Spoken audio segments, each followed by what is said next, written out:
Alright, just sit back and get ready to have the most fun you ever had with an electronic device.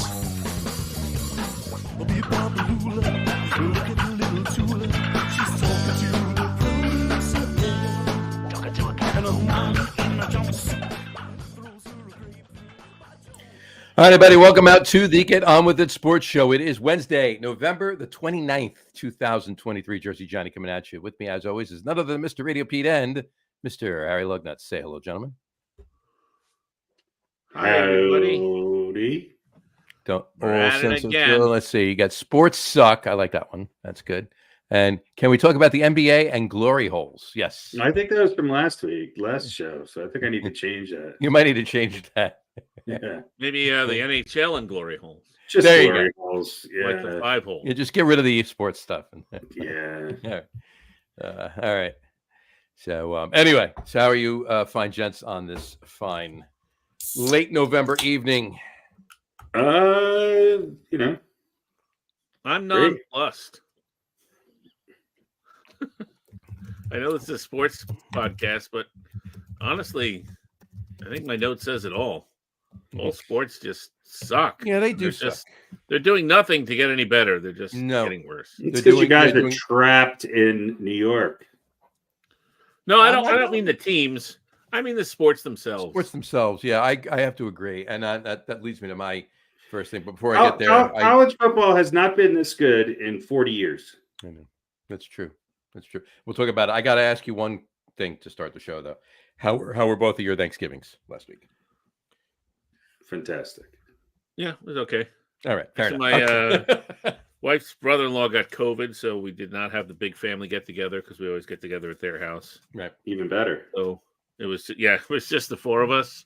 My wife had a couple sides that she made. We had some chicken because we didn't have a turkey. Mhm. It's like the day before we were debating. Oh, because he felt fine. He wasn't sick. He's, COVID is mild now. So he was like, yeah, come on over. But we didn't really want to risk it. And both my mother and father-in-law are closing in on the century mark. Yep. In the next decade or so, I think. So we decided rather than A, risking them, exposing them, or B, all the rest of us going there and them having to stay home, we decided everybody just kind of stayed home. So it was a very nuclear Thanksgiving with some chicken and most of the other sides. It was good. Gotcha. Good. The food was good and it was nice and quiet. I mean, normally it's like 30 people. Yeah. So it was really nice to be have a little more quiet day and, watch some football with the boys for 8 minutes while we had dinner. Nice. And then everyone scatters to the wind. Sure. So yeah, we had shifts. We whatchamacallit? We had two one daughter and her fiance came down, and then my sister showed up, then my son showed up. My father didn't come down because he wasn't feeling well. Then my daughter and her fiance left, and my other daughter and her fiance showed up, and it was just a whole thing. It's a whole daughter and fiance thing, right? But it was shifts, and there was no more than 6 people here at any one time. 5-6 people here at any one time. But it went from 11 in the morning till 11 at night. So yeah. Go figure. Yeah, that was the one thing we missed. Is we usually, when Don and I first got married, we lived in Nassau County, and we lived one town over from her sister Anna and her husband Andy, whose house we moved and then they moved, so everybody's around here, and that's the house we always go to. Sure. So we used to go to their house for Thanksgiving, and then since we lived closest and everyone else lived in East Northport and Huntington, they all left, and we would hang out. Donna and I, this is pre-children, and then it would be midnight, and then it was time for turkey sandwiches. Sure. Because it was no longer Thanksgiving. And so we kind of miss that, because we only live 5 minutes down the street now. So we always hang out a little bit longer than everybody else. So we kind of missed that aspect of it. But I hear you. It was a good trade-off for the quietness. Fair enough. And we didn't have to watch the NBA or Chinese TV for my father-in-law when there's really exciting NFL action going on. Well, fair enough on that one. Harry, yours? I did not watch Chinese NBA. No? Damn. Yeah. I hurt my back the day before, so I was kind of icing my back, and I made a lasagna. There you go. Nice. As did I. Now, what do you put? Do you use tofu? No. You just make a vegetarian lasagna. Right. This one was just vegetarian. I have made it with cashew ricotta before, and but yeah, this time I used some cheese. Mm-hmm. Yeah, I used almond milk with the green bean casserole this time. There you go. It's pretty good. Yeah. Yes, it is. My my lasagna had I made 270 little meatballs for my lasagnas. Yeah, meatball doesn't go in lasagna. It's I'm gonna throw a red flag on that one. I'll give you 3 guesses why I put 270 little meatballs in a lasagna. 270 meatballs. Not that number, but a lot of little meatballs. Because you didn't have 271? Okay. Because you like it? No. I follow somebody else's recipe. Oh, your mom's recipe? There you go. Oh, you put meatballs in the... Gotta use sausage. Yeah. Well, you can little meatballs are fine, I guess. Yeah, little meatballs. There's not. I put big meatballs in. I make little like marble size meatballs. I know that. Yeah. So. That's You've had my mother's meatloaf. So little meatballs. So I mean, you had it. It's either a meatball or it's a rat turd. You had it a long time ago, but the name of John's biography, Little Meatballs. All right, now that we just little meatballs. All right. See you next week when we discuss. All right, thanks, folks. We'll be doing a Christmas feast preview. We just lost 3 guests. So eggnog recipe with 273 mini eggs. No. It's 270 270 grains of cinnamon go in it. That's I'll just a little behind the scenes for you per ounce for you audience members. We usually get together for 5 minutes before we start the show, and we talk about what we want to talk about. And we always say the same thing. Let's not go down any rabbit holes. We just did. All right, let's get out of it and start. The entire opening of the show, every single week, is rabbit hole. So, all right, we got it out of the way now. Rabbit hole extraction. Here we go. All right. Well, you're talking about football. Let's and Pete is saying sports suck. So let me just jump right into my sucking thing. My biggest pet peeve right now. Anybody that watched the Philly Buffalo game on Sunday, look, it's no secret that these NFL refs suck. Okay. I mean, I'm not going to go down this rabbit hole, if you will, of conspiracy theories and the NFL's rigging who they want. Maybe they are, maybe they aren't. Who the hell knows? But if they're not, they really, really suck, these refs. Okay. There have been horseshit calls left and right all season so far, worse than normal. But Sunday, that Philly Buffalo game, that one play where, and to be quite honest with you, look, I don't care if Philly wins. The Giants aren't going anywhere. And whatever. If Buffalo wins, the Jets aren't going anywhere.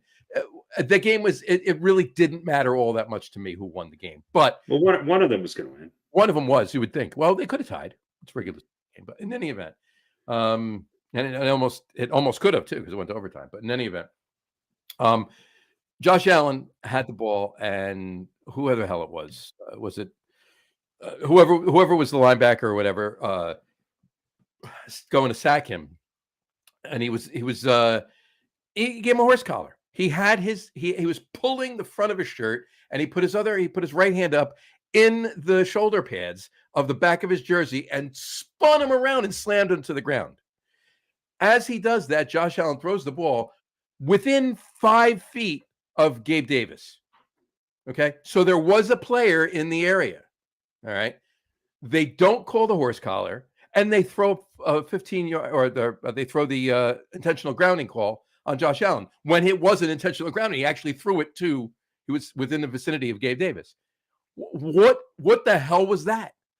And then not even 5 minutes later, the Buffalo has the ball back again, and they're driving, and Josh Allen throws a ball to Stephon Diggs, a ball that he could have caught, and I think it was Darius Slay, just mugged him, just literally mugged him. And they show the scene, like the camera is back behind the ref, and the ref turned his head away from the play so he didn't have to see him mugging him, and then there was no flag.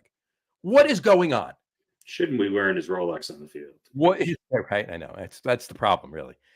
But what is going on with these refs? I mean, I don't want to believe that there's any rigging going on. I don't want to believe that there's any favoritism or that they're Philly fans or that they look the other way here and they look the other way there and throw excessive flags here for something that they shouldn't. Or, I really don't. And all the shit with the Chiefs back in the beginning of the season, what that was going on with them, with the Jet game and everything else, and the week later with the in the Minnesota game.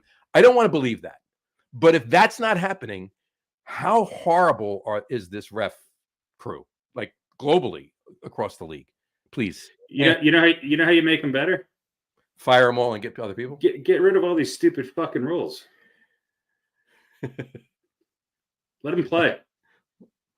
Let them play. Okay, ticky tack stuff. Yeah, I can see what you're at. But like, look, the NFL. What's ruining the NFL is that you can't play defense anymore, and yet there's teams that can't score 5 points. Yeah, they've done all these things to pump up the offense, and yet you have multiple teams that just have no offense whatsoever. They've done all these things, Harry just said, to make defense impossible, nearly impossible. Or if you breathe on the quarterback wrong, it's they've done all these things to protect the quarterbacks. And yet you have all these teams that can't score. You've got 4 out of the 6 divisions that have no more than 2 teams with winning records. Right. Mm-hmm. Half the teams in every division, except for a couple in the AFC, have losing records.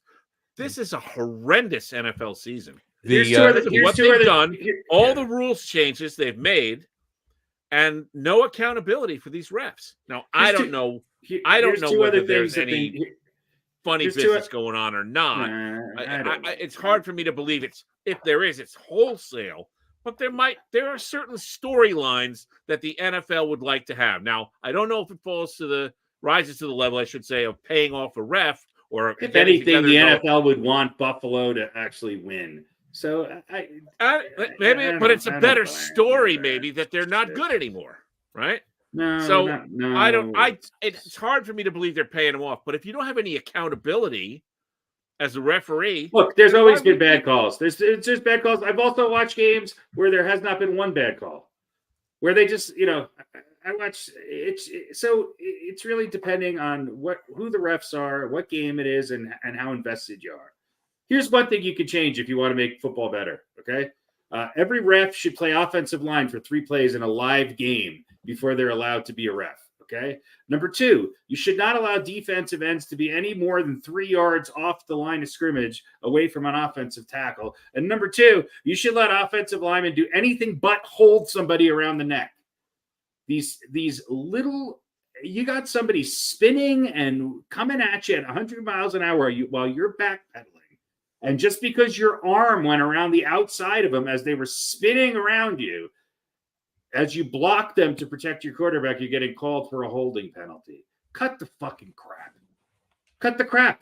That's the main reason why there's not as much offense on these bad teams, is because the defensive linemen are no longer defensive linemen. They're edge rushers who are way faster than they've ever been before in the history of the game. And the offensive linemen can do nothing to stop them because they can't. They physically can't. We still have 330-pound, 6'5" offensive linemen who I could beat in a 40-yard dash, going up against guys who are literally faster than most Major League Baseball players at a ripped 245 pounds, coming at you with more moves than John Travolta in the 70s. And we wonder why. And we wonder why there's so many quarterbacks hurt.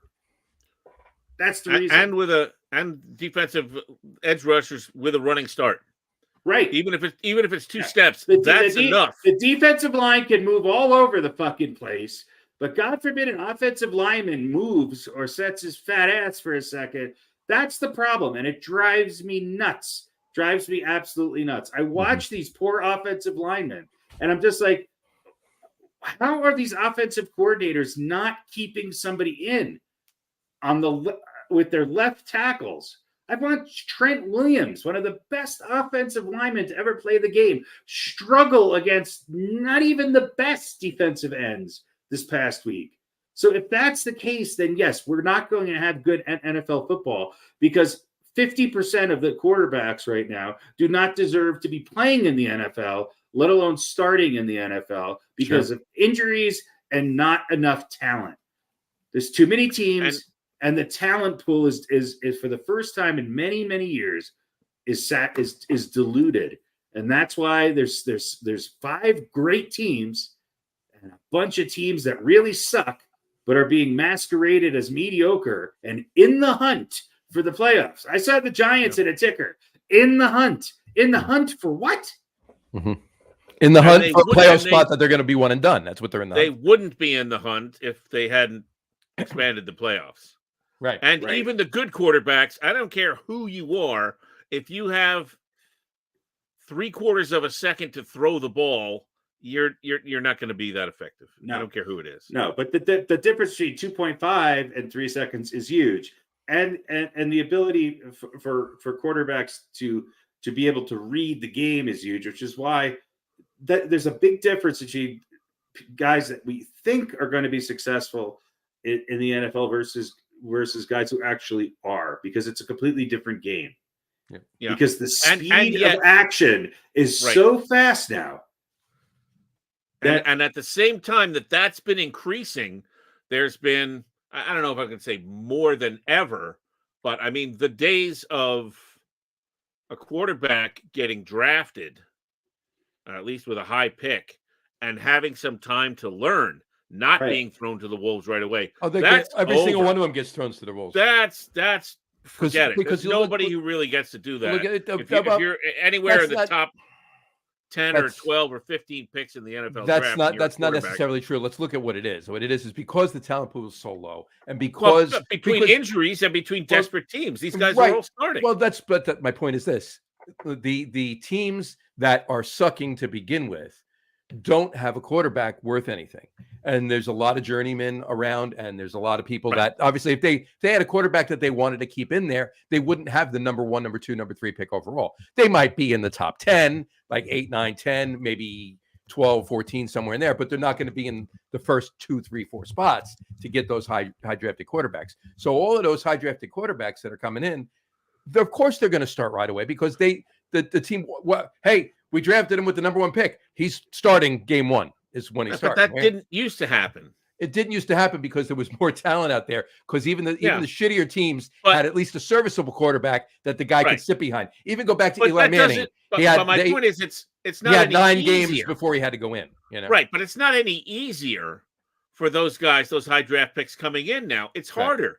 Because defenses are bigger and stronger and faster. So you're now asking them to do something that was really difficult before, right? The guys who came in and started right away 10 years ago, 20 years ago, they were few and far between. It was a rare talent, and they had to have a good situation. At least a line that could protect. 20 years ago, it was none.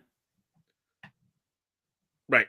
But you know what I'm saying? But those occasions, as the time has gone on, we've gotten defenses. The job of doing that has gotten tougher, and now there's more guys being thrown to the wolves. Everybody's being thrown to the wolves, and you're right because there's no other talent. We need somebody. We drafted you, and these guys don't work out. And then this will lead me to one thing I want to talk about the NFL is then you have an idiot like what's his name from Carolina, who's proving me right as they're the worst. David Tepper, their owner, who fires Frank Reich less than a season in because Bryce Young isn't great.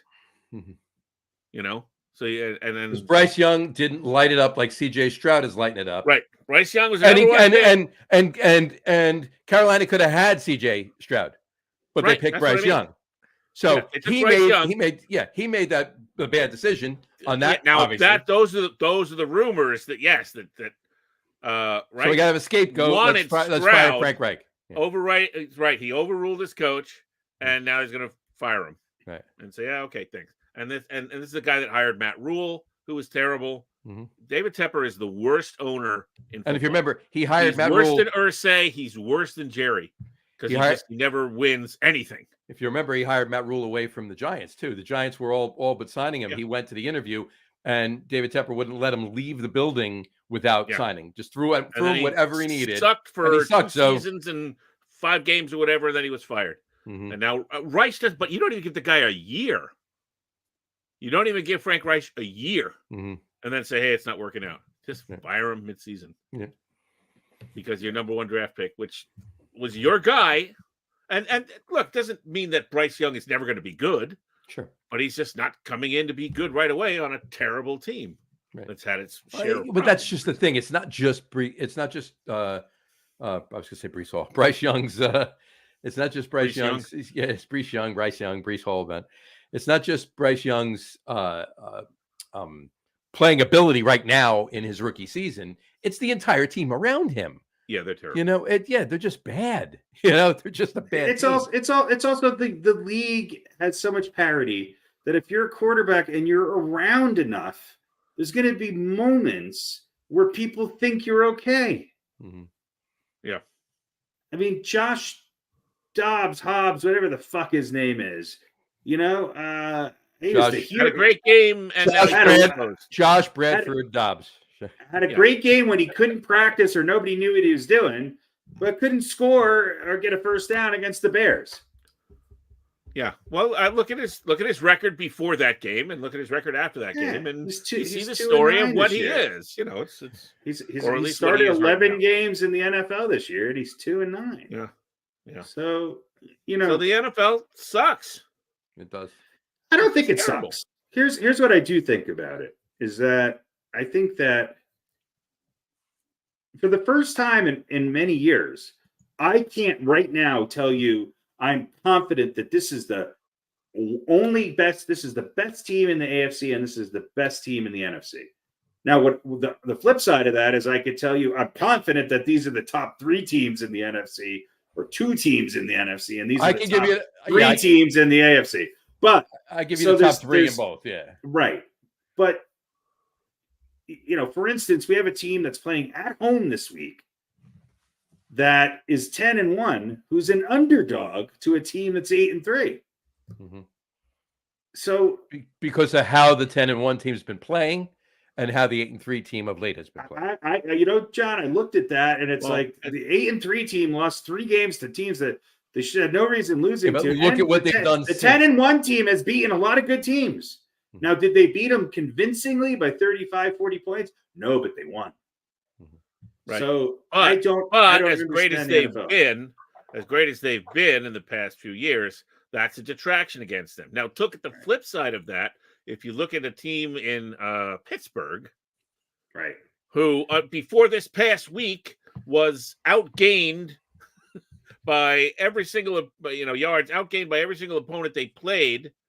But they won. They're winning games. Yeah. So they look at that way, but they don't. Teams that are winning with shitty offenses and really bad, like Kenny Pickett. Granted, I'm not going to close the book on him, but to Pete's point earlier, he does not deserve to be playing in the NFL right now. He's clearly somebody who was not ready to start on an NFL team. And look, he's not playing for a bad coach, and he's not necessarily playing for a horrific offense. Right. Okay. He's not ready. He should.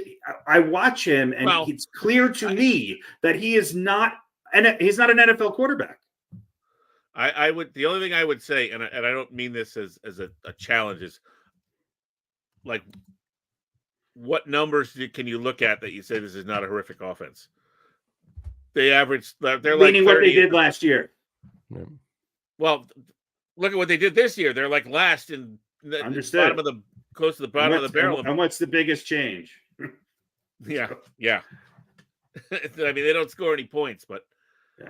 I mean, see that's the thing. Like this, I guess you could say, all right, if you like uncertainty, not necessarily as you said about the who the top 2 or 3 teams in each conference are, but uncertainty about everybody else. Then this is the year for you, right? Absolutely. Right? Miami's atop the AFC East. Are they really for real at 8-3? I don't know. They've lost to some good teams. They've beaten up on a bunch of lousy teams. The Bills are 6-6. Baltimore is good. The Steelers, are they really any good?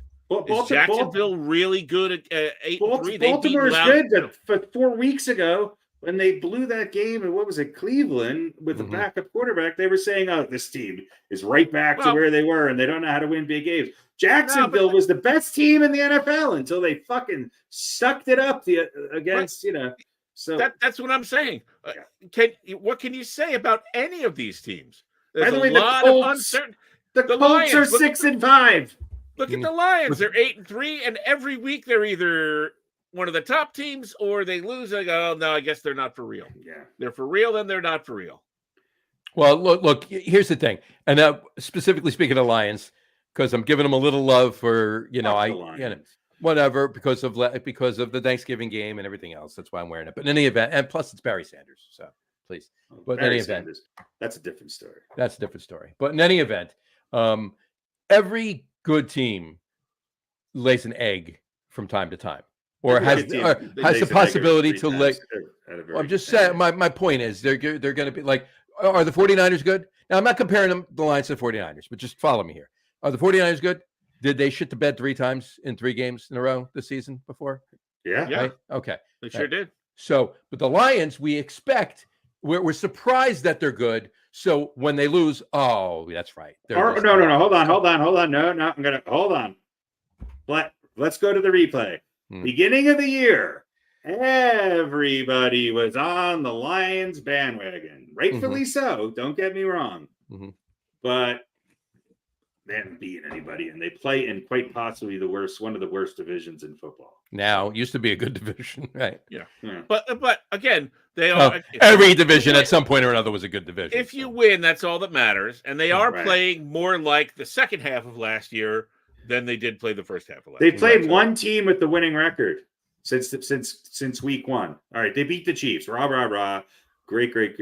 Okay, they have not beaten a team with the winning record since then, and they've lost to the Ravens, and then lost. No, the Packers didn't even have a winning team. Keep in mind. I hear what you're saying, and I agree with it. But keep in mind that the majority of the entire league doesn't have a winning record. It's kind of difficult to beat a team with a winning record. Hold on. You can only play the team because I'm going to go through their schedule. Okay, I'm going to go through their schedule, and here's the same criticism that you can make of the Dolphins. It's the same criticism you can make of a lot of teams. Okay, they beat the Chiefs. Great win, beginning of the year. Great, awesome. They lost to the Seahawks. Okay, and that was the Travis Kelce-less Chiefs. Right. And the defensive lineman. And this was before Taylor Swift was calling plays for him. Right. So, they lost to the Seahawks. They beat the Falcons, which quite possibly at that time was right there with Carolina as one of the worst teams in they beat the Packers, who in the beginning of the season were horrible. They beat the Panthers. We just talked about them. They beat the Buccaneers. Okay. They're a good team. Look at them. They're really doing well. Now they're going to play Baltimore, and they lose 38-6. They bounce back against a fucking useless as tits on a boar Raiders team, and then they win a squeaker against the Chargers, who can't seem to win any game against a team that's equal to or better than what they should be. They beat the Bears, and then they lose to the Packers. So I'm sorry. The Lions, they've won games that they should win, but their strength of schedule has to be the weakest in all of football. Oh, by the way, they get to play the Saints, the Bears, the Broncos, the Vikings, okay, until they get to the Cowboys. They get to play the Vikings two more times without a quarterback. So there you go. And without their number 1 backup quarterback. Right. So, Yeah, they're going to be a lot of these teams could end up just being huge disappointments come playoff time if they get in. Unless they play each other. And if the Dolphins play the Jaguars that's going to be a good game because one of them has to win. If the Dallas Cowboys play the Detroit Lions, well, one of them has to beat a team with the winning record. Yeah. And listen, as far as referees and bad calls, I cannot get away from the idea that Vegas, i.e. gambling, has a hand in this as well. Because now all the sports leagues are in bed with the betting sites and the betting apps. And everybody's betting. Everybody's betting. Right. So that means, Look, Vegas doesn't like to lose. Right. So that's why there's a hook. That's why there's a line. That's why there are sucker bets. And here's to John's point earlier. What bugs the shit out of me is that when they do miss something and somebody challenges it, and then they don't overturn it, it's like they're watching the Zapruder film and they can't figure out that there's no possible way that what they're watching justifies their summary of the play. Yeah. Right. So that drives me more nuts than anything else. We have all of this apparatus and rule changes to allow them to change things, and they don't. Having said that, I think it was the Broncos game this week where I think it was a tight end for the Broncos caught a touchdown pass, and they called it out of bounds. Now, you watch the replay, and it wasn't really all that conclusive except until one angle clearly showed that his ass was in bounds, caught the ball, and then slid out of bounds. Okay, so by definition of the rules, it should have been a touchdown. Okay, now the announcers even said that's going to be tough to overturn, but they overturned it. So occasionally they get it right. But it seems like more often than not, they don't. Now, I'm not watching every game. So there could have been 12 plays in the Cleveland game this week that I have no idea about that they either got right or wrong. So I got you. It's just annoying. My biggest problem is accountability, right? If there's something so blatant that they see and don't throw a flag, or that they, like what happened with the flag that they shouldn't have thrown, they threw the flag that they didn't, the flag they should throw, they didn't throw. Whatever, any of that shit. There's no fining, there's no warnings, no write up, no accountability. They're working the next week. They're working next week. We're good. We can get everything fucking wrong, and we're working. You know what? Look, to play devil's advocate, it's not an easy job, and these guys, while they're not getting paid, they're not making that much money. Well, here's they have to pay their own travel expense. No, I do understand that, but my biggest thing, and I've said this before on the show, and then we'll wrap it up, because again we went down that proverbial rabbit hole here, but that's fine. I'll wrap it up after this. We're done with football then. That's fine. But my biggest thing, and I've said it before on the show, let everything be reviewable. Don't say, well, that's not reviewable, but this is reviewable. Who gives a shit? Let everything be reviewable, but leave the amount of challenges that you have as they are.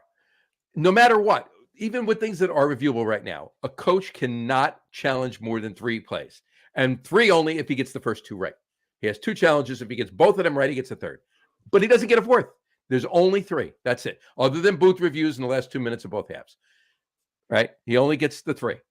So if he's already used his 3, then he doesn't challenge anymore. But let everything be reviewable. Why isn't it? Why aren't pass interference penalties or roughing the quarterback penalties or anything? Why aren't any of these penalties, these erroneous flags, why can't they be challenged? Yeah, right. You can't challenge me. I'm a ref, and my decision is the end of no. No. Well, that makes no sense because some things are refs' decisions and they are challengeable or reviewable. Anything that's reviewable at the end of the game should be challengeable during the game, which isn't, to the best of my knowledge, isn't always the case. Mm-hmm. And the things that are not reviewable, why? Exactly. Why is that play not reviewable? Right. And the other thing is, what does baseball do now? I don't know. The same thing. You can challenge still baseball. Right. No, but who makes the decision? The manager. A guy in New York. Yeah. They don't show the film to the guy that made the call, and then expect him to you still have bench. You still have bench challenges. Yeah. Right. So why don't we do that in football? Why don't we have a third party looking at these things that get challenged and making a ruling, rather than the guy who's going to look, going to look like an ass and going to have to swallow his pride and say, "Yeah, I fucked up." Here's I agree with you because I think that most of the time the people, the remote folks, much like us watching it at home, have quicker and better access to the angles that you need to see in order to say, "Hey, it's pretty obvious there." Yeah. What I would say is that they should have the people at the home office, let's call it, provide the evidence to the referees and say, hey, here's what we're saying, make your call. Right. Yeah, here's what we think, and here's why we think that. Yeah. Mm-hmm. Oh. Yeah. So anyway, all right. Well, we're never, unless Roger calls us up and says, "Hey, what do you guys think? Come on board, and we can figure this thing out." Nobody's going to listen to us. So I would be happy to give up my Sunday and my Monday and my Thursday to sit And an occasional Friday. An occasional Friday and any other day for that matter. Saturday when we get into the playoffs to have end of the 16 television screens and be deciding whether the ref fucked up or not. I'll be happy to do that. Let's be honest. You would do it the same way you make your decisions here on the show. You wouldn't even look at it. Well, it depends on who's playing. Depends on who's playing. It would depend on the player involved. That's what I meant. I don't mean team. I mean player. It depends on who's playing. Who caught it? Incomplete. Fuck him. Yeah, I might give somebody from the Patriots the benefit of the doubt, but I mean they're not a threat anymore. So, but certain players, no. Speaking of the Patriots, 2 losing seasons in a row. Belichick's getting some heat. Some people are speaking out against Belichick and saying, throwing back at him what was that the only reason Brady won was because of Belichick. Well, now the opposite is being tossed around. Yeah, I think it's unfair, but I also think that maybe, just maybe, it seems as if once Bill Belichick had complete control of this team, personnel-wise and otherwise, that started to signal. Now, granted, it was coincidentally at the same time that Brady left, but it doesn't seem like his decision-making has been all that stellar. No. He hasn't given himself the best team on the field, that's for sure. No, he hasn't put the players in the best position to win. But that, kind of begs the question, like, how many other coaches might have been much better than they were if they had Tom Brady, let's say? Well, Bill Walsh was a genius, but he also had Joe Montana and I guess Steve Young. Steve Young, yeah. So, Bill Walsh didn't have Steve Young. Yeah, well, he had him, but he was a backup. Right. George Seifert had Steve Young. Yeah. But yeah, I mean, like it's not. Bill Walsh had George Seifert. Let's be honest. I think those two guys needed each other, but right. I still think it was more Brady than Belichick. Bill Walsh and Tom Brady. Well, let me ask you guys this: between Belichick and Harbaugh from Michigan, who do you think between those two guys, who's more likely to get the Carolina job? Well, Belichick doesn't want the Carolina job, and I don't think Harbaugh's going anywhere. So I'm going to say neither of them are more likely. It's going to be some coordinator that we've never heard of is going to get that Carolina job. Yeah, they're talking about the guy from the Chargers and maybe the It's going to be it's going to be one of those guys because they don't want anybody with a really strong personality. Kellen Moore, the kid that was on Dallas last year. That's more the Tepper way, which is right. Yeah, choose somebody that won't work out. But Tupperware. To flip your question around, if I was starting a team, would I pick Bill Belichick or, was it Jim Harbaugh from Jim Harbaugh? Yeah, I'd pick my answer would be his brother, John. Harbaugh. I think is it John Harbaugh from the Ravens? Yeah, John. You know what? I hate the Ravens, but I have to give it up to John Harbaugh. He's a hell of a coach. Mm-hmm. He's a hell of a coach. And Jim Harbaugh has proven to be a pretty decent coach as well. So I think at this time in their careers, I think I'd lean towards one of the Harbaughs over Belichick. And look, I'm the biggest Belichick supporter there is. I still think he's the best coach, since Vince Lombardi to coach in the NFL. I really do. Mm-hmm. I think he's done a lot. But he's arguably had the greatest offensive and greatest defensive player on his sides during his coaching days. So do it that way. That helps. Yeah. That helps. Have a defense coordinator with Lawrence Taylor and a head coach. Was it Belichick who made the undraftable middle of nowhere wide receivers that they got into superstars, or was it Tom Brady? Yeah. And I think based on recent evidence presented to the court, I'm going to say I think it leans more towards Brady. Yeah, a little bit. Yeah. A little bit. Did you see what Alex Smith said about the other day? Yeah, Alex Smith's an asshole. Did you see that, Pete? Yeah, it's just not true. Fuck Alex Smith. You look, LeBron James played in a weak division in basketball. You know, he still won this fucking Super Bowl. Mm-hmm. So Alex Smith doesn't know what he's talking about. Alex Smith is again, a backup quarterback. All these backup quarterbacks who are so-called experts on talk shows or third-rate NBA players who average 0.5 points a game, who are such experts on the NBA. I'm sick of it. Well, in all fairness to Alex Smith, he was actually a starting quarterback. In San Francisco, in Kansas City, and in Washington. The only thing that makes Alex Smith worth somewhat reasonable is that I get to watch Dan Orlovsky every day. So yeah, come on. Anyway, but I mean, look. I don't agree with what he said, why he was said. I don't agree with why he was saying what he said, but I do agree with what he said. Yeah, and the reason why he's historically worst division, right? Yeah, what he said. That's not a lie. It was not untrue. But that doesn't mean the Patriots wouldn't have been worse if they were in the. He draws from that about Brady's success, are not true. No, I don't think it's as much of a causal relationship as he makes it out to be. Correct. Jalen Hurts is playing in, with the exception of the Dallas Cowboys, which do we really count them?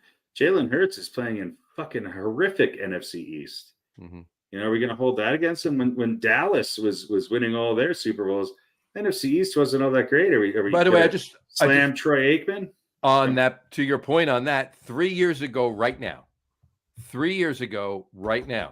the Giants were in first place in the NFC East with a 4-7 record. Right. All right. That was great. Thank you for backing up my statement for the fact.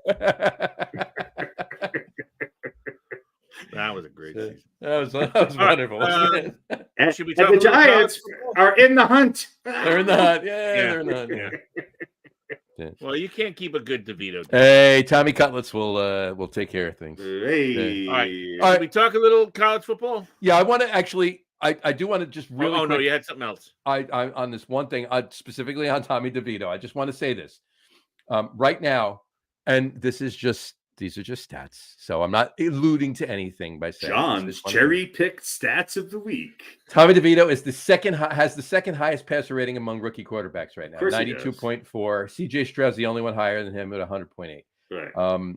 He was rookie of the week last week. He was player of the game this past week. Daniel Jones, so far this season, his stats are a 1-5 record, 2 touchdowns passed for, and 6 interceptions. Tyrod Taylor won a record of 1-2 with 2 touchdowns and no interceptions. Tommy DeVito, a record of 2-1 with 7 passing touchdowns and 3 interceptions. And he has 1 rushing touchdown too. And in his defense, he played an entire game where his first game, I think he had 1 completion, and the Giants' total passing yards was -9. Yeah, that is correct. Tommy DeVito is like the kid in kindergarten who gets more than halfway through the alphabet on the first day. He's off to a great start. Right. But that doesn't mean that. But if you want to know about the Giants,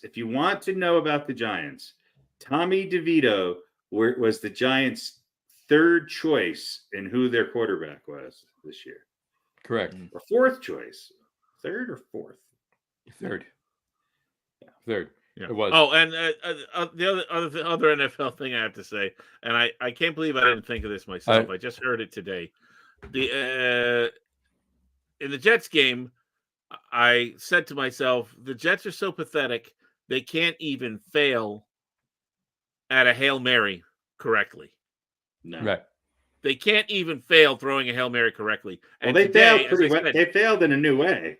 They did, but they can't even fail at something that's difficult correctly. Right. They blew it. And then I didn't think of it. I can't believe I didn't think of it. I heard it today. Fail Mary. Fail Mary.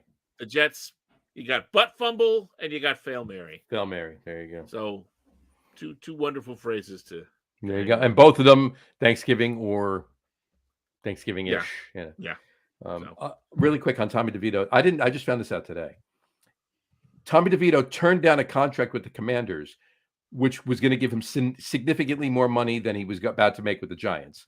And the Patriots came calling with a spot on their practice squad too, but DeVito didn't take either of them because he wanted to stay home and he wanted a chance at being a Giant. He knew there were better things. He didn't want to pay rent. He wanted mom's cutlets. He's got a basement with a big water bed in it.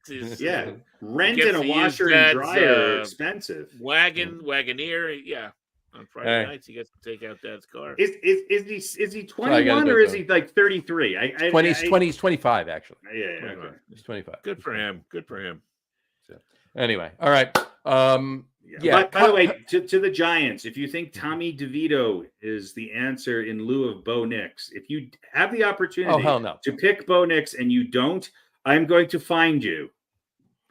Find you. This is a significantly historically great college football season. I think I texted it to you guys. Tommy DeVito is the new Jeremy Lin, right? Right. I mean, it reminds me of the same thing. Yeah, pretty much. Linsanity. So what is it? DeVito. Cutlet. He got to the letter O in the alphabet on day one of kindergarten. Yeah, or I don't know. He actually struggled with the A, B, and C, but once he got to D, E, and F, he did all right. Yeah, he was okay. Yeah. Good. Anyway. All right. College football. 4 unbeatens left. This has been an exciting season. Are you guys surprised Ohio State drops to 6? No. With 1 loss behind Oregon, or no? No, because they lost pretty convincingly, and they've also had a schedule where they've been playing some teams that they shouldn't be playing. So that's. But they were number 1. I know. Oh no, they were number 2. Well, number 2. So they're right behind Oregon. I think that the thought process there is you couldn't penalize Oregon for they've lost to the number 3 team. So they're right there. I think you could flip those two either way. I think on any given day, those two teams it's a coin flip as who's better. The biggest thing for me, look, I'm an Oregon fan. They should not have lost that game to Washington. However, they play Washington again this week in the Pac-12 title game. Yep. And they're favorites. Mm-hmm. Yeah. By like 9 points. Yeah. Is this a trap? Are they just is Vegas trying to? I don't understand Vegas, baby. I don't understand that. Like Washington is 12-0. They haven't looked fantastic, but they've looked good. They're undefeated. They've already beaten this team. Somebody explain that to me. I saw that spread and I had to start looking like, are they not playing? Is there something I don't understand where this game doesn't mean anything and Washington's going to sit their starters? I don't understand this spread. I think it's a trap. Now, having said that, if Oregon win, let's just play a game here. If Oregon wins, which team gets those final 4 spots? Well, that's the thing. Let's look at each of the 4 unbeatens and see. Right. If Washington loses, right, and Oregon wins. Again, not all of these teams are playing this week, by the way. Right. But I think Washington's out if that happens. Yeah, I think they are too. You're right. Because they barely got Washington's in if they win, they're out if they lose. I think one of those 2 teams gets in. That's it. Yeah, because they barely got past. Who did they play? Washington State. Right. Yeah. Who did Washington play? Yeah. They won by 3. They almost lost. They only won. They won on a last-second field goal. Right, on a last-second. I think it was overtime, wasn't it? Maybe overtime. And Oregon beat the shit out of Oregon State, who was ranked 16 at the time. Okay. Now, of those top teams, okay, here are the big games that I think. Here's what could make it interesting. Okay, Oregon plays Washington, so you have a number 5 team playing a number 3 team in that championship game. Okay. Of the other top, let's call it 6 teams. Okay, the other big game is Georgia playing Alabama on Saturday. Mm-hmm. So let me throw this out at you. Alabama wins that game. They're both 12-1. They might go. Do both of them go? Depends on what happens with Washington. Well, I think if Alabama wins, if Alabama beats Georgia, Let's say Alabama and Oregon wins. Right, then Washington's out, Oregon's out, Georgia and Alabama go with Michigan and Florida. You think Oregon's out? Interesting. Hmm. All right. You might be right. Yeah. Most people are, and look, here the only thing that could help clarify things is if Florida State loses to Louisville, which they could. They could. I doubt they will. But if they don't, then you have an undefeated Florida State team, potentially a 12-1 Georgia team, a 12-0 Michigan team, which of course Michigan's automatically in, right, and a 12-1 Alabama and a 12-1 Oregon and Washington. Yeah, and some people are saying that if that happens, Florida State might be the odd man out. Yeah, because of who they play. Here's why one of the reasons that I say sports suck. Mm-hmm. Because if that happens, because here's the thing about college right. football and their playoffs. It's because of the system. I mean, it's impossible to say who are really the most deserving teams. Right. Right. And if you don't have 4 unbeatens, I mean, 4 unbeatens at least makes it kind of easy. They're all unbeaten. They all played guys. So those 4 go, right? If they all win. Then you could have that. Right. You could do that. Right. But you could have Georgia, Michigan, right, Washington, and Florida State. Quarterback. But Florida State lost their quarterback. But still, they are less right. They would be unbeaten. They are less likely to put up a good show in the playoffs. Right. And so you may have powers that be, the bowl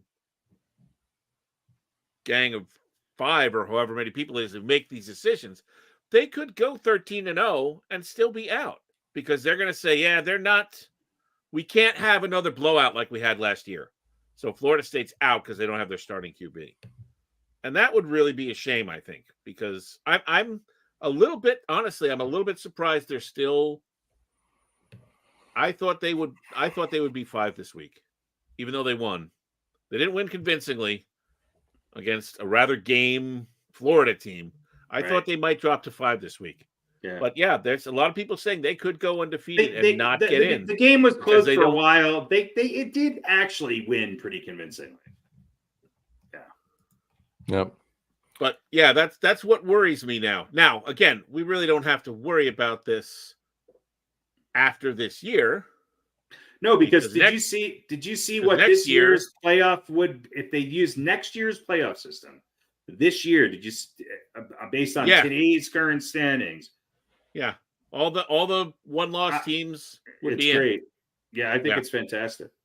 But again, next year, why do you go to 12? Now you have to have buys, and now you're going to have all these right. Now they're overshooting. Well, maybe it just could have been 8.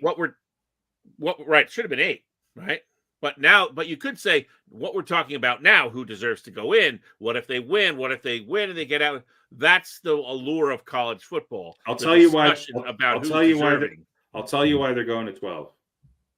Because you'll still get that conversation. Right, you'll still get that conversation, but they didn't want to leave any of the bowl games, these historically important bowl games, out of the mix. And 12 allows them to not cut the second tier bowl games, get to call themselves that bowl game in the first round. In the second and third rounds, you get the semifinal being the Sugar Bowl and the Rose Bowl or whatever, and then you get the championship. But they're already cut out now. I know, but that's my point. Is that they want to get them back. They want people watching the Rose Bowl, even though they don't care that it's the Rose Bowl. They care that it's the semifinal in the football championship. Right. It makes sense because they get. I mean. There's only 2 bowl games that really, right? The none of them matter now. none of them really matter now, and that's the point. Is that they don't except for the semis. The semis are the only one, which is the Orange Bowl and the Sugar Bowl or whatever it is, right? Mm-hmm. I don't think even Rose the champion, Bowl, the Rose Bowl and Salad Bowl, Rose Bowl, and the Bowl-o-matic. Yeah, is the championship game even a bowl game, or is it just the championship game? It's not, right? Game. No. All right, so here, let me hang on because I got it right here. So, anyway, So, let's see. While Pete's looking that up, my point being is that I don't think sports sucks. I historically, you know me, John, I don't like college football. Mm-hmm.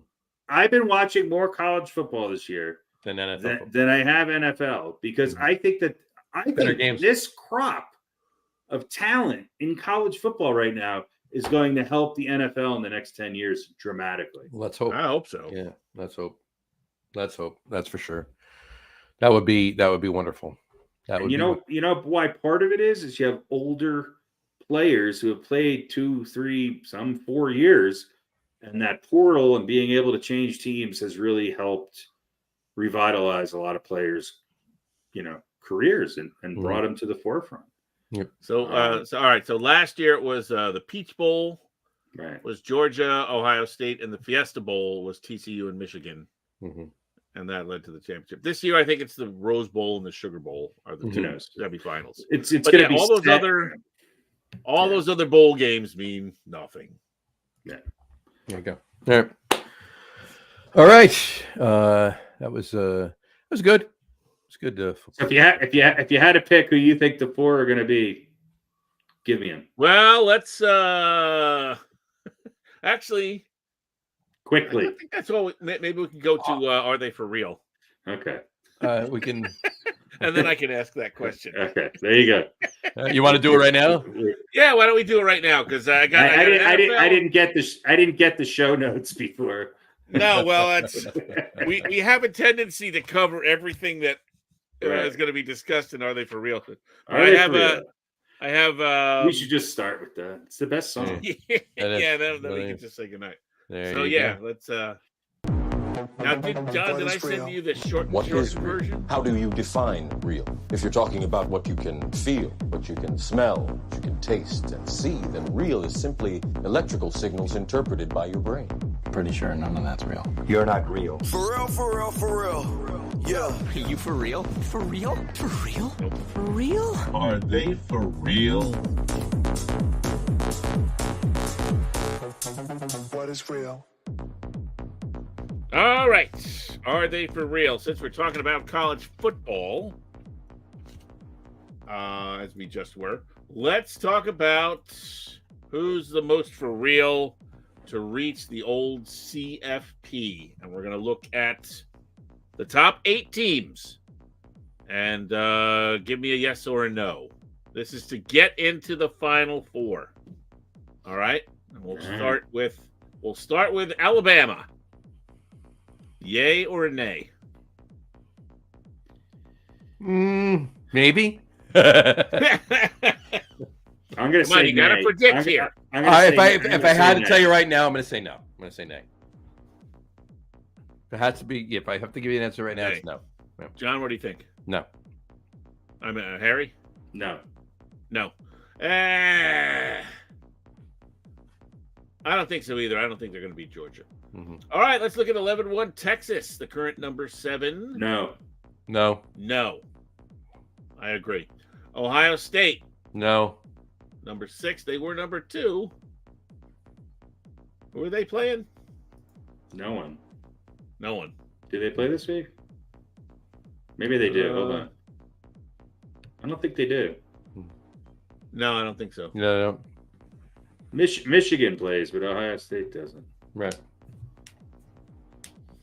All right. So, that's a no. So Ohio State's a no. All right.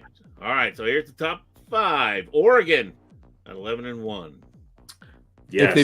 If they beat Washington, yes. No, yeah, that's assumed. Well, you have to say, do you think that's going to happen, or Harry thinks that's going to happen, so he says yes. I don't know. I don't know if it's going to happen.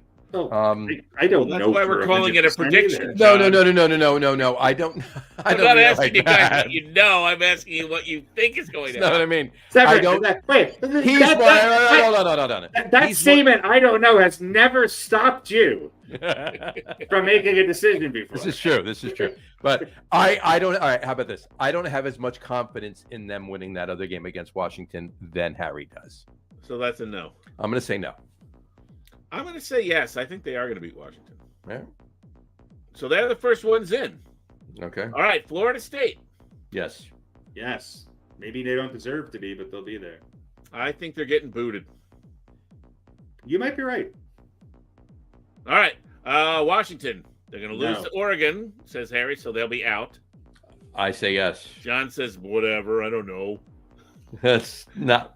I I said say Oregon yes was. until Saturday. I said Oregon was going to win, so I think they're out. Friday. So They're that gonna be leaves Michigan. Yeah, Michigan's they're in. gonna be in. Yes. Michigan's in. And Georgia. Yes. Yes. All right, so Georgia, Michigan, we agree on. Florida, we agree on. No, Florida, Harry and I agree on. Yeah, Harry, the only, you've got, the only you've ones got we agree Oregon on and are Florida State. I've got Oregon, Florida State, Michigan, and Georgia. You have Georgia, Michigan, Oregon, and Ohio State, I think. John has Georgia, Michigan, Florida State, and Washington. Right. So John has them as they're stacked right now. As they are now. John has the undefeateds going. All right. Mhm. Fair enough. All right, let's turn very quickly to the NBA because we know and love the NBA. Oh, whatever. Here's another reason why sports sucks. The stupid NBA tournament, in-season We don't have tournament. enough time for me to talk about that. I've got I know. I've got 45 minutes on the fucking court paint. I know. Where you can lose a game but still get in because of point differentials, like a fucking soccer tournament. Like I had a seizure the other day watching the Wizards game. Jesus. I couldn't tell what the fuck was going on the goddamn court. All right, here we go. Quarterfinals: the Lakers versus the Suns, Kings against the Pelicans. In the East, it's the Bucks against the Knicks, and the Pacers against the Celtics. So, give me your ranking amongst these four teams: Lakers, Kings, Pelicans, and Knicks. Lakers, Kings, Pelicans, and Knicks. Kings, Knicks, Pelicans, Lakers. Lakers, yeah, I was going to say, yeah. Kings, Knicks, Lakers, Kings, Pelicans, Lakers. Knicks, Pelicans, Lakers. I would concur, yeah. All right. Yep. Yeah, I think that's fair. I don't know. I might go Kings, Pelicans, Knicks, Lakers. Fair enough. So do we think the Knicks are getting into the championship? No. No. Okay. Bucks are going to the championship from the East, or the Celtics. Or the Celtics. Or the Celtics, yeah. I think now, I think the Celtics. Although the Bucks look pretty damn good the other night. They're starting to gel a little bit, but the Celtics play better defense. So maybe Celtics and the Kings in the championship. I think the Celtics and the Timberwolves. Timberwolves are playing good ball. They're not in it. They're not in it. I thought they were in it. Oh no, you're right. They're out of it. Yeah. So Celtics. Did they get the wild card? I thought they got the wild card. No. Celtics and who cares? Yeah. Celtics and who cares? That's about all right. Yeah, that'll do it. I think it'll be Celtics and the Suns. Actually, believe it or not. Okay. The Suns are just Get going to be better. Get it over with. CP's gone, so Get it over with. That's why two weeks. Suns are now the favorites to win. Yeah. Get it over with. What I mean, Oklahoma City's not in it either, are they? 2 weeks it'll be done. Nuggets are out. The Timberwolves are out. Oklahoma City's out. Yeah, whatever. I mean, these are. I mean, the Bucks, and the Celtics, but Philly's out. The best teams in the NBA are out. Yeah, that's what I mean. I mean, the Lakers are number 7, right? Yeah, they're hard. The Kings are. Where are the Kings?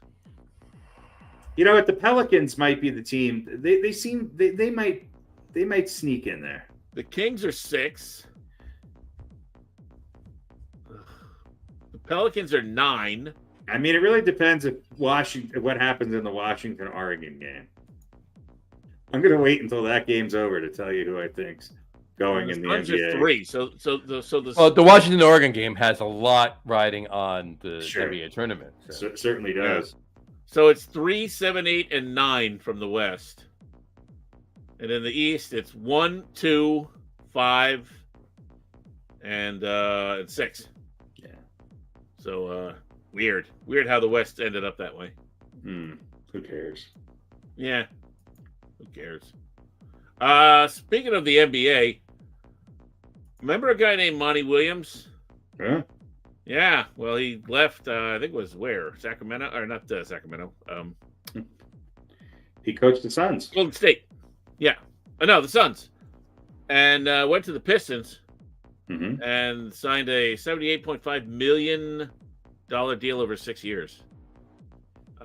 Monty Hustle, no question. Good for him. Pistons are like 2-15 this season. They're on pace to win 10 games. So he's on pace to make $7.8 million per win. You got to trust the process. They're terrible. The Pistons have been rebuilding since Bill Laimbeer retired.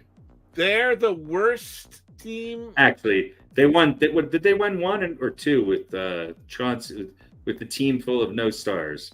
Ben Wallace, Chauncey Billups. They only won 1, didn't they? They won. Yeah. Rip Hamilton. Ugh. 2-15. Terrible. They're fighting with the Wizards for the worst teams in the league. There you go. And the Spurs. I know you got Wembanyama and you got Pop, but only 3 wins for them too. So. There you go. All right. Oof. And there you have it. I guess that's about it for the NBA, right? We don't really have to talk about anything else there. Are we done with We're done. You have any more Are They For Reals? Yep. No, that's it for Are They For Real? So we just went into NBA I talk. thought you were going to music include playing. Dolly Parton on Oh, this. yeah. No. Sorry. I was just enjoying the trailing music. Well, that works. All right. Quick baseball note. The Mets just today, not too long ago, an hour ago or so, signed another starting pitcher to a 1-year, $13 million deal. Bartolo Colon. Nope. Sammy Gray. Nope. Sonny Gray. Nope. Sammy Baugh. Sammy. Harry, you want to take a guess? Phil Niekro. Is it a veteran pitcher? Obviously. Veteran to a point, you could say. Was he in the NL or AL last year? AL last year. AL last year. I'm going to say. This is the Batman. No. I don't know. Who would the Mets go out and sign? The Mets are usually pretty good on paper signing pitchers. Mm-hmm. It's not the guy from Oakland, is it? No. I don't know. Why don't you tell us? Is it? It's an ex-Yankee, right? It is. So they did. I read it. I heard rumors of this. So they went out and signed Luis Severino. Luis Severino. They signed Luis Severino to a 1-year, $13 million deal today, just an hour or so ago. Yeah. I think that's a good move. It won't be good with them though. Well, at times Severino, if you get him in the right part of his season, he could be a top 20 pitcher in baseball. Well, here's the other thing too. If depending on who they sign around him, if he's back in the rotation, I don't mind it. If he's got to be the number 2, no. He's a 4 or 5, 3 or 4 on a good day. Mm-hmm. Is he hurt all the time though? I was kind of sad to see him go. Yeah, he's coming up a couple injury-led seasons, but he's been healthy. Yeah. Yeah, we'll see. All right, Cortez, that's for sure. Okay, and Lester was hurt last year too. And speaking of pitchers and Yankees and Mets, obviously everybody and their mother's going after Yamamoto, right? Yeah. Where he's going to come in, he's going to start interviewing after the winter meetings and everything else. But apparently, or allegedly, as the story goes, the Yankees intentionally did not give out the number 18 last season because they were regularly scouting Yamamoto over in Japan. You know what I've read is that the favorites for him are the Dodgers and the Mets. Mm-hmm. Yeah, he's going to wind up in L.A. I've also heard he wants to play with other Japanese players, and he played with Kodai Senga before. So he might like to play with Ohtani too. It depends. Is Ohtani going now? Rumblings he might stay in. I mean, the Yankees have Kyle Higashioka. At least they did. You know. Is he Japanese still? Higashioka, yeah, he's Japanese American. Right. So, but well, we'll see. Anyway, cool. All right. You want to do beaten by the coin? Yeah, sure. We should probably do that, shouldn't we? Yeah, we have to make picks. Yeah, we do. All right. Let's do just that. By the coin. I'm sure I'll lose. I think I sent you last week's results. I haven't. By the coin. Okay, cool. Let me just do a summary. I'll put them up here. Yeah, just throw them up on the screen. Because we had a little bit of a changing of the guard. Mm-hmm. I love this spreadsheet. It reminds me of like. In front now at 47, taking a 1 point lead over John. This is such a 1986 spreadsheet. It's called Excel. It's the world standard. Excel and 3. Yours truly, actually, the coin ended up, I think, with just 2 points or something like that. So I surpassed the coin, but I lost some ground on you guys. So now the coin's not on here. How many points does the coin have? I think the coin has 38. Okay. 37. Coin has 37. Sorry. There you go. Yeah, and Harry jumps a point ahead of me because we picked the same teams, but I unfortunately put the Broncos at 1 point, and he did it with 2 points. So yeah, thanks Texans. What was that about? The Texans screw me every week, and speaking of that, they'll probably do it again this week. One way or another. Just from now on, yeah, we'll pick the Texans, but let Harry go first. Whatever he picks, I'm picking opposite. You don't have to ask me. Just mark the opposite down. I'm not going. Well, Pete already made his pick. So. He did. Yeah. All right. So we have. I have the coins picks too, so I can tell you what those are. There you go. So first up, we have Atlanta visiting the New York Jets, and we're assuming what's his name, Boyle, is going to get the start again. Danny Boyle. Maybe give him the first half. Maybe give Zach Wilson the second half. It doesn't really matter. Does it though? Really? Yeah. It really doesn't. The Jets are terrible. Their defense is good. I wouldn't say the Falcons are exactly on the come right now, but they have looked better. You could say this is a toss-up. Yours truly. I am not betting on the Jets for the rest of the season, so I'm taking the Falcons. And that is my 3-point game. Mm-hmm. Yeah. The coin is taking the Falcons, and that is the coin's 2-point game. All right. I'm with you there, Pete. I'm taking the Falcons, and that's my 3-point game. We got that across the board. There we go. I thought at least somebody would take the Jets.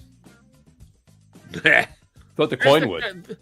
Normally you would say, they probably win this one, right? They'll bounce back and kind of win this one. They'll win it like 9-6 or something. But no, they can't score on anyone.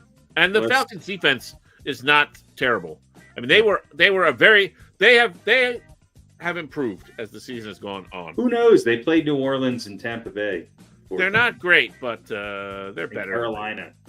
All right, next up, them streaking Broncos visiting the Houston Texans, who, despite having Mr. C.J. Stroud as a wonderful rookie quarterback, are reeling a little bit. And this might be the point where the Texans, being good, so to speak, or at least being as unexpectedly good, starts to fall apart, and they could spiral down the rest of the season. Although I don't think that's going to happen. But Johnny, we'll let you pick this one first. Oh no, how about Harry? Why don't you pick yours? Pick this one first.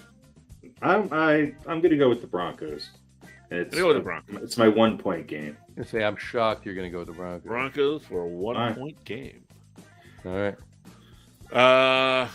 I will also take the Broncos. It's going to be my 2-point game.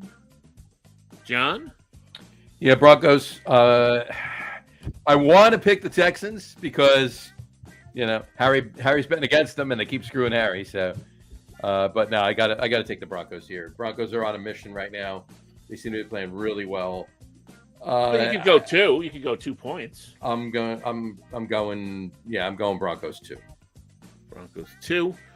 Coin likes the Texans for 3 in this one. Really? Could be the Coins' big comeback week. Could be. Maybe. Listen, I'm only 4 points ahead of them. It's true. And then last but not least, we've got San Francisco visiting them Eagles. The game of the week. And John, we'll let you pick this one first. San Francisco 1 point. Right, that's because that's all that's left. Harry? I'm going with the Dirty Birds, and I'm going to take that as my 2-point game. That's a 2 points. All right. Always I'm going to sunny in go. Philly. I agree with John. I think the 49ers are rolling, and I think Eagles might be a better team, but this might be one of those games when they don't play as well as they're capable of, and the 49ers might be able to capitalize. So taking San Francisco on 1 point. The coin is taking the Eagles also for 1 point. The Eagles beat Kansas City, right? A couple weeks ago? Yeah. I feel like I'm living in an alternate universe. Anyway, okay. Eagles have 1 loss. They only lost to the Jets. That's it. That's right. Yeah. Yeah. Okay. I was being sarcastic. Yeah. Yeah. Okay. I could be wrong. I had to pick based on want. I actually like the 49ers better, but I don't understand that all of a sudden this pessimism towards the Eagles. I just don't get it. But anyway. Well, here's the thing, though. With that, and I understand what you're saying, but with that idea, the Eagles are just time going for them to lose. Yeah. I'm just saying the Eagles, with that frame of mind and that idea, the Eagles are just going to win the Super Bowl. They'll go undefeated the rest of the season. No, I don't think that's the case because there's a team in Kansas City that I think are the Eagles of the West. But yeah, okay, and they just look, the Eagles have not played well at times this season. Now that doesn't mean they're but they're 10-1 and they've beaten Kansas City, Buffalo. I understand, but there are games that they have not won the way they should. So that is part of it. That's number one. For me, it's more about it's really hard to only have 1 loss. I don't care how good you are. It's tough to have 1 loss. And San Francisco is a good team. So I don't know who else Philly has to play, but I don't know if there's anybody they have to play who's better than San Francisco. That's true. So of those remaining games, this is one they're more likely to lose. Although, did you see Philly's new uniforms for this weekend? No. Do they have Danny DeVito on it? Yeah, right there. God. Well, I love John. He's always the refs, always with the fucking refs. It's either loose balls or they are. If there's one city who, trust me, any major league does not have it in for, it's Philadelphia. It's just not true. We'll see.